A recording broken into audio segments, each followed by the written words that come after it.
আজকের পছন্দের গল্প 2 মিনিটে দুজন গ্রেফতার। রচনা শেখর বসু। প্রকাশনা দেব সাহিত্য কুঠির প্রাইভেট লিমিটেড।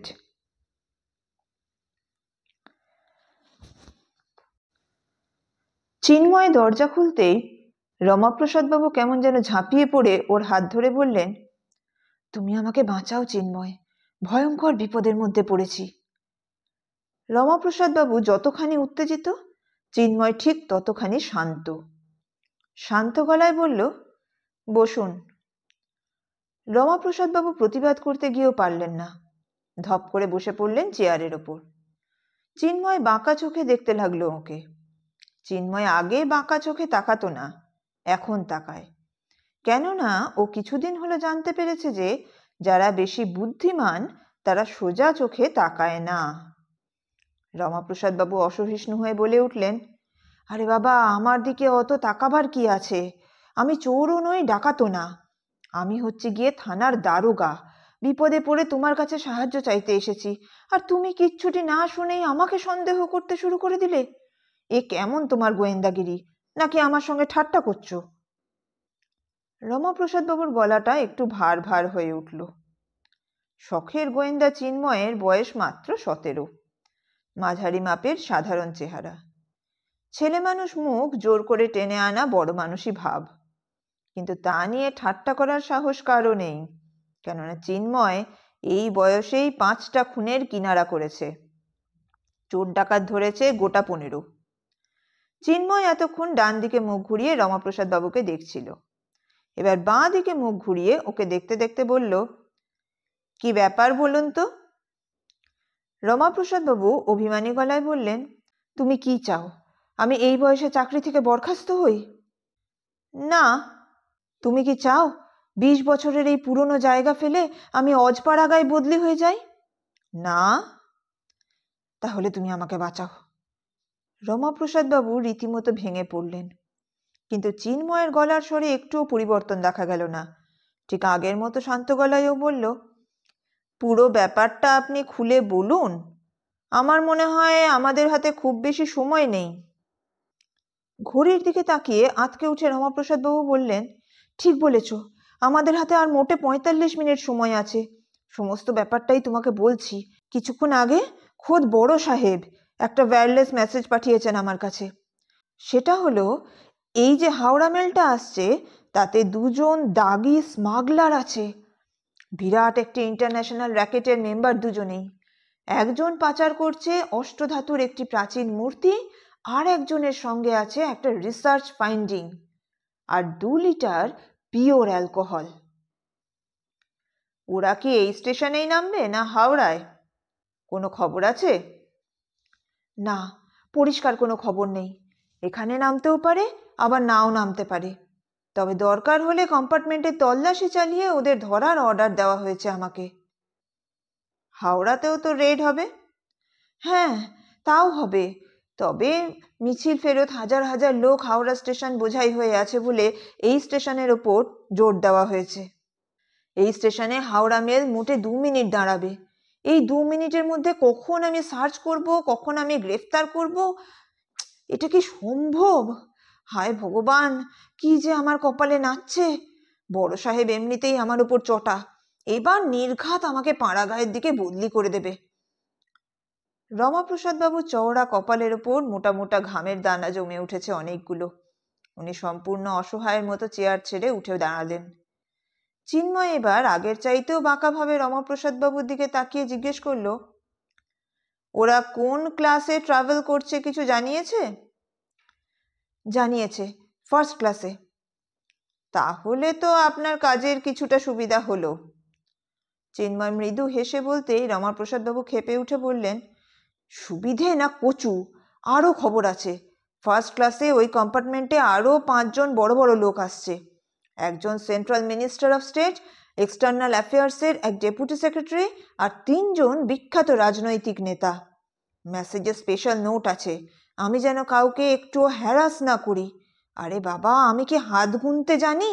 যাবো আর ট্রেন থেকে স্মাগলার দুটোকে নামিয়ে নেব টপাটপ। এসব কাজ দেওয়া মানেই চাকরি খাওয়ার তাল। জবরদস্ত দারোগাবাবু দপ করে জ্বলে উঠেই নিভে গেলেন।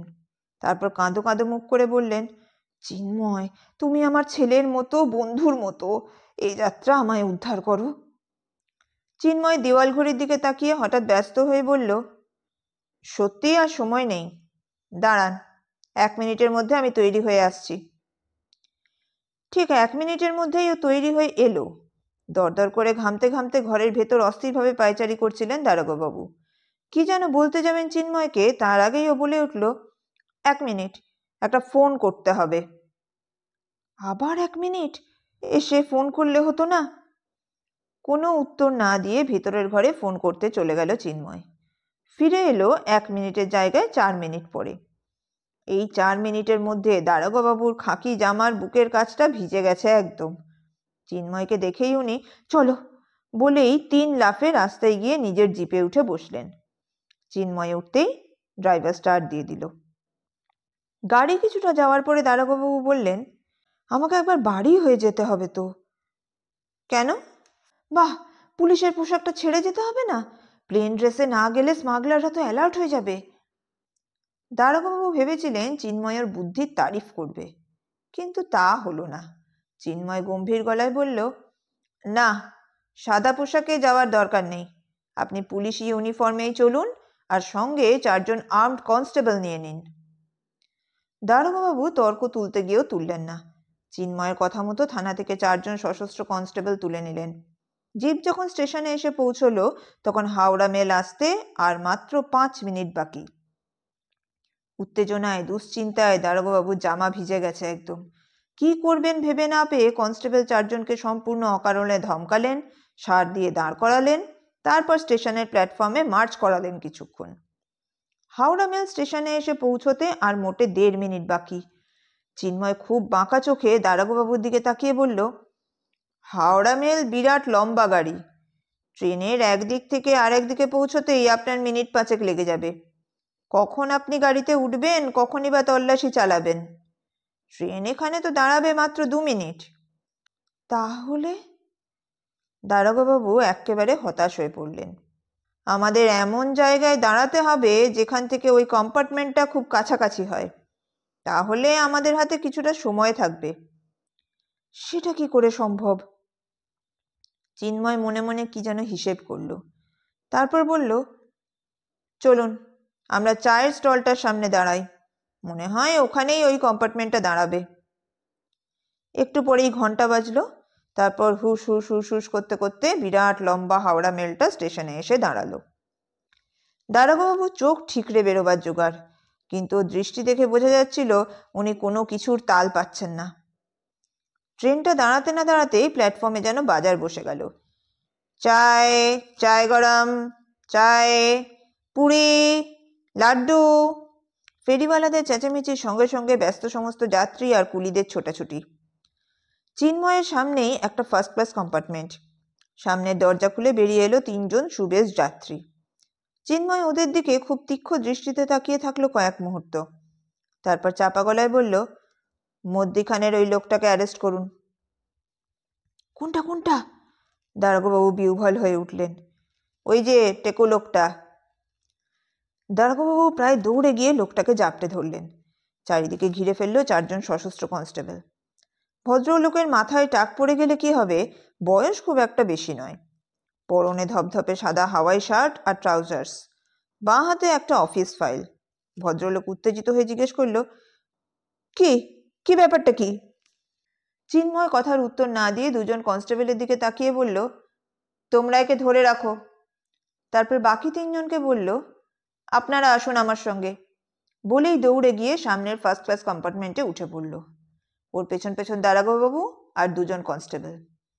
চিন্ময় কামরার এ প্রান্ত থেকে ও প্রান্ত পর্যন্ত হেঁটে গেল একবার, তারপর ফিরে এসে আপার বার্থে শুয়ে থাকা এক ভদ্রলোককে বলল, এক্সকিউজ মি, এই অ্যাটাচি কেসটা কি আপনার? হ্যাঁ হ্যাঁ, আমার আছে। কেন? আপনার কাছে কি আর কিছু মালপত্র আছে? না, বাট ওয়াই? চিন্ময় হঠাৎ ছোঁ মেরে অ্যাটাচি কেসটা তুলে নিয়ে হন হন করে দরজার দিকে হাঁটতে হাঁটতে বলল, আপনাকে কাইন্ডলি একবার নিচে নামতে হবে। ভদ্রলোক হঠাৎ বিকট চিৎকার করে লাফিয়ে উঠে বললেন, who the hell are you? এই, উসকো পাকড়ো। শেষের কথাটা উনি দারোগাবাবুর দিকে তাকিয়ে বললেন।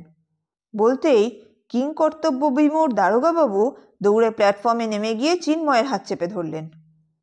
ভদ্রলোকও নেমে পড়েছেন ট্রেন থেকে। কাছাকাছি আসতেই চিন্ময় রীতিমতো থমকে উঠে দারোগাবাবুকে বলল, লোকটাকে অ্যারেস্ট করুন। সঙ্গে সঙ্গে দারোগাবাবু চিন্ময়ের হাত ছেড়ে ভদ্রলোকের হাত চেপে ধরলেন। আবার ভদ্রলোকের হুঙ্কার দিয়ে উঠলেন, আপনি আমার ব্যাগ ধরেছেন, আপনি আমার হাত ধরছেন, এত বড় সাহস? আপনি জানেন আমি কে আছে? ভদ্রলোকের দারুণ রাশভারী চেহারা, পরনে কলার লাগানো খদ্দরের পাঞ্জাবি আর সরু পাজামা, চোখে পুরু ফ্রেমের চশমা। ভদ্রলোক আবার গর্জন করে উঠলেন, আপনি আমার হাত ধরেছেন কেন? দারোগাবাবু রীতিমতো ঘাবড়ে গিয়ে বললেন, চিন্ময় বলেছে স্যার। ভদ্রলোক এবার বিকট চিৎকার দিয়ে উঠে বললেন, who is he? I should know who is the officer, you or this নাদান বাচ্চা? Hi sir, not this. কাঁপতে কাঁপতে কথাটা শেষ করেই দারোগাবাবু ভদ্রলোকের হাত ছেড়ে দিলেন। ছেড়ে দিতেই ভদ্রলোক অ্যাটাচি কেসটা ছিনিয়ে নেবার জন্য চিন্ময়ের ওপর ঝাঁপিয়ে পড়লেন। চিন্ময় বিদ্যুৎ গতিতে সরে গেল। ভদ্রলোক ছিটকে পড়লেন প্ল্যাটফর্মের ওপর, কিন্তু এক মুহূর্তের জন্য। পর মুহূর্তেই উনি লাফিয়ে উঠে এক হাত দিয়ে চিন্ময়ের জামার কলার চেপে ধরলেন। তারপর কয়েক মুহূর্ত ধরে চলল বিচিত্র এক লড়াই। ভদ্রলোক খোলা হাত দিয়ে অ্যাটাচি কেসটা ছিনিয়ে নেওয়ার প্রাণপণ চেষ্টা করছেন, আর চিন্ময় ওটা ওপর নিচ ডান দিক বাঁ দিক করে সামলাচ্ছে ক্রমাগত। ফাঁক পেলেই চিন্ময় চেঁচাচ্ছিল, দারোগাবাবু, লোকটাকে অ্যারেস্ট করুন। কিন্তু 3 হাত দূরে দাঁড়িয়ে থাকলেও একটা কথাও বোধহয় দারোগাবাবুর কানে ঢুকছিল না। ঢুকলেও উনি বোধহয় মানে বুঝতে পারছিলেন না। পাথরের মতো দাঁড়িয়েছিলেন দারোগাবাবু। ওদিকে একটু দূরে প্রথমে অ্যারেস্ট করা ওই ভদ্রলোকও হম্বিতম্বি চালিয়ে যাচ্ছিলেন সমানে। এসবের মানে কি? ইয়ার্কি পেয়েছেন? আমি আপনাদের নামে মামলা করব, কাউকে ছাড়বো না, সবাইকে দেখে নেব। ওদের সবাইকে ঘিরে কৌতূহলী জনতার ছোটখাটো ভিড় জমে গেছে। এমন সময় বাঁশি বাজিয়ে হাওড়া মেল নড়ে উঠল। তারপরেই চলতে শুরু করলো ধীরে ধীরে। ট্রেন চলছে দেখেই পাজামা পাঞ্জাবি পরা ভদ্রলোক অ্যাটাচি কেসের আশা ত্যাগ করে দৌড় লাগালেন ট্রেনের দিকে। সঙ্গে সঙ্গে রামপ্রসাদ বাবুর 25 বছরের পুলিশি অভিজ্ঞতা কাজে লাগলো। যে পালায় সে নির্ঘাত অপরাধী, সুতরাং তাকে ধরা দরকার। অলিম্পিকের কায়দায় ছুটে গিয়ে দারোগাবাবু ট্রেনে ওঠার মুখে ভদ্রলোককে জাপটে ধরলেন। ধরা মানে মোক্ষম ধরা। ভদ্রলোক কিছুতেই নিজেকে ছাড়াতে পারলেন না দারোগাবাবুর হাত থেকে। চোখের সামনে স্পিড বাড়াতে বাড়াতে ট্রেনটা একসময় হুশ করে বেরিয়ে গেল প্ল্যাটফর্ম ছাড়িয়ে। ট্রেন চোখের বাইরে চলে যাওয়ার পরেও দারোগাবাবু একইভাবে ধরে রাখলেন ভদ্রলোককে। চিন্ময় বেশ কয়েকবার বলার পরে কেমন যেন অনিচ্ছুকভাবে ছাড়লেন।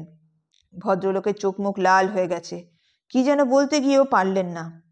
চিন্ময় বলল, চলুন এবার থানায় যাওয়া যাক। স্টেশন থেকে থানা জিপে মোটে 15 মিনিটের পথ।